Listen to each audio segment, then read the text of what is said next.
All right, so get this. You sent in an article, and it's about this thing called human metapneumovirus. HMPV. Yeah, HMPV. Yeah. And honestly, I've never even heard of it. Have you? Yeah, it's one of those viruses that we probably all had. The article said most kids have it by the time they're 5. Yeah, it's like super. How have we never even talked about this before? I know, it's like a hidden epidemic almost. Okay, well, let's dive into this HMPV thing. What is it? What do we need to know? And how do we make sure we stay healthy? Sounds good. All right, so first things first, what exactly is this HMPV thing? Okay, so HMPV stands for Human Metapneumovirus, and it's a respiratory virus. But here's the thing, it was only discovered in 2001. 2001? That's crazy. That's like so recent for a virus that everyone's had. I know, right? It's surprising. God, how did we miss this for so long? And what's even more interesting is that it's actually in the same family as some other respiratory viruses you might have heard of, like RSV, Respiratory Syncytial Virus, and even measles. Oh, wow. Okay. Those can be pretty serious sometimes, especially for kids. Right, exactly. And because it's related to these viruses, it means that HMPV also has the potential to cause complications. Oh, no. Especially for people who are more vulnerable, like you said, young children, older adults, and people with weakened immune systems. So how common is this thing? The article mentioned that it's super prevalent in kids, but what's the bigger picture? It's actually one of the leading causes of respiratory infections worldwide. It's right up there with the flu and RSV in terms of how many people it affects each year. Wow, okay. So we're talking about something pretty major here. Yeah. And you said that most children are infected by age 5, which honestly is a little scary. Yeah, it is. It spreads so easily, especially among young children who haven't built up immunity yet. And you know what else? A lot of people probably have it and don't even realize it because routine testing for HMPV isn't very common. So it's everywhere, highly contagious and potentially dangerous. But we often don't even know it's there. Pretty much. Yeah. Yeah. Okay, so what are the signs? What should we be looking for? What does HMPV actually look like? The symptoms are actually very similar to other respiratory illnesses. So you might have a fever, runny nose, sore throat, you know, the usual suspects. So basically just like a really bad cold. Yeah, it often presents like a really bad cold, but there's one symptom that tends to stand out with HMPV. Okay, what's that? It's a really harsh hacking cough. Oh, that does not sound fun. No, it's not. It can be pretty rough. But okay, if it looks and feels like a common cold, how would anyone even know to get tested for HMPV specifically? That's the tricky part. Routine testing for HMPV isn't very common, especially outside of a hospital setting. There's a few reasons for that. I mean, the test itself is more specialized than something like a rapid flu test, for example. All right. And it can be more expensive, too. And honestly, a lot of healthcare providers aren't as familiar with HMPV as they are with other respiratory viruses. So it's this whole cycle where people don't get tested because doctors aren't looking for it, and doctors aren't looking for it because they aren't seeing confirmed cases? Exactly. It's like a chicken and egg situation. Okay, so what should people do if they think they might have HMPV? Especially if they're in one of those high-risk groups we talked about. Yeah, so if you're concerned, definitely don't ignore it. Okay. Talk to your doctor. They can help manage your symptoms and keep an eye out for any signs of those potential complications we discussed.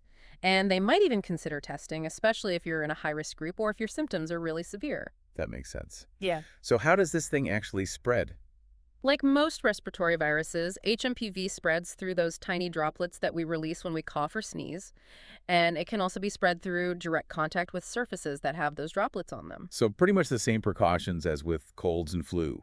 Washing hands, covering coughs, disinfecting surfaces. Exactly. All those good hygiene practices. Got it. So is there anything we could do to actually treat it or prevent it? Is there like a vaccine or something? Unfortunately, there's no specific antiviral treatment or vaccine available for HMPV just yet. Ugh, seriously. Come on. Every time we turn around, there's a new virus to worry about. I know, it can be a lot. Is there anything on the horizon? Any good news? There is some promising news, actually. Researchers are working on developing vaccines for HMPV, and some of the early trial results are looking pretty encouraging. Okay, so maybe there's hope for the future. Hopeful. But in the meantime, what can people do to protect themselves and their families? Well, we've already touched on the basics. The hand washing, avoiding close contact with sick people, keeping surfaces clean. All that's really important. But there are a few other things you can do to boost your defenses. Okay, I'm all ears. Give me the tips. So things like getting enough sleep, Yeah. eating a balanced diet, and managing stress, you know, Oh, yeah, those all the things you always hear about. Yeah. They really do make a difference. Yeah, for sure. I think it's easy to... They help keep your immune system strong, and that's really your best defense against any virus, Absolutely. not just HMPV. Yeah. It's easy to get caught up in the news about new viruses and all these treatments and forget about the simple things. Yeah. It always comes back to the basics. It really does. It's amazing how much our understanding of viruses has changed, even in recent years. Oh, yeah. I mean, think about it. HMPV wasn't even identified until the early 2000s. It's crazy. It makes you wonder what else is out there. I know. But also, it makes me think, if HMPV is so common and it can be this serious, why haven't we heard more about it before now? That's a great question. I think it's probably a few things. Like we said, routine testing isn't very common. Right. So a lot of cases are probably misdiagnosed as something else, like a cold or even the flu. So it's like this hidden problem that's actually much bigger than we realize. Exactly. You mentioned that it's one of the leading causes of respiratory infections worldwide. What does that actually look like? Yeah, well, it puts a huge strain on healthcare systems around the world. Yeah. Think about all those hospitalizations, especially among vulnerable groups like For sure. young kids and older adults. Not to mention all the lost productivity when people are too sick to go to work or school. Right. It affects everyone. It really does. So it's not just about feeling under the weather for a few days. No, it's a much bigger issue than that. And the thing is, we're probably underestimating the true impact because of that lack of widespread testing and awareness. Okay, so it sounds like we're kind of in this waiting game right now. We know it's a problem, but we don't really have the tools to fight it. Well, yes and no. While we are waiting for a vaccine or a specific treatment, there's still a lot we can do. Okay, like what? Well, we've talked about the preventative measures, All which right. are super important, but there's also a lot of research going on that's giving us valuable insights into how the virus works. And that's really key to developing better ways to manage and prevent it in the future. Okay, so let's talk about that. What's exciting in the research world right now when it comes to HMPV? One area that I find really fascinating is the research on the body's natural immune response to the virus. Okay. There's been some interesting work looking at these immune cells called natural killer cells.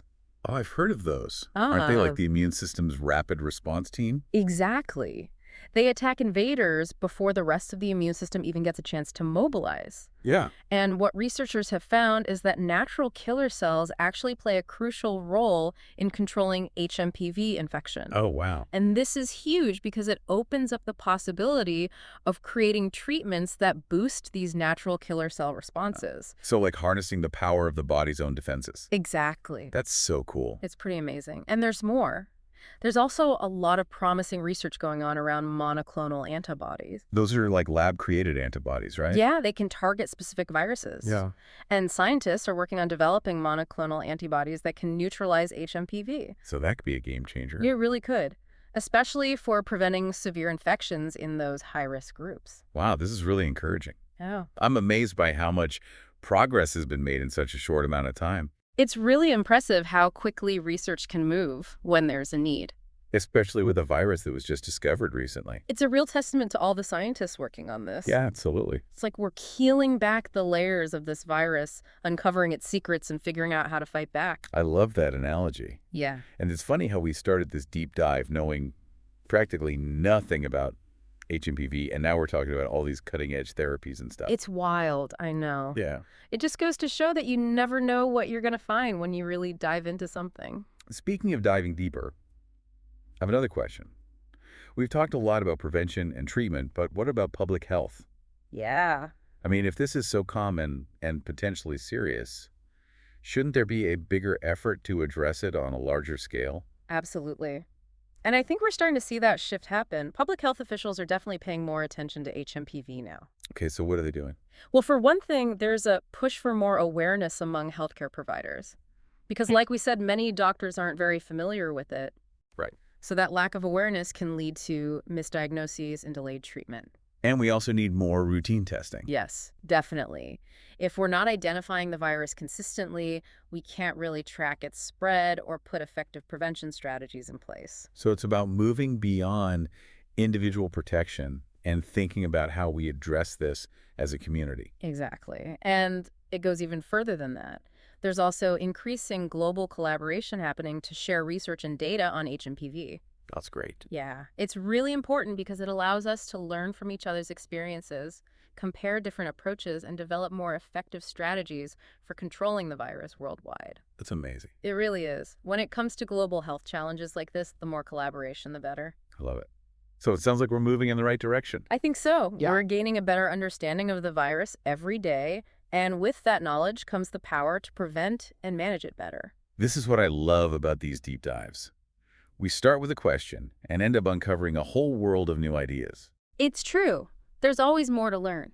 Okay, so we've covered a ton of ground here. We went from not even knowing what HMPV is to discussing all this complex research and public health stuff.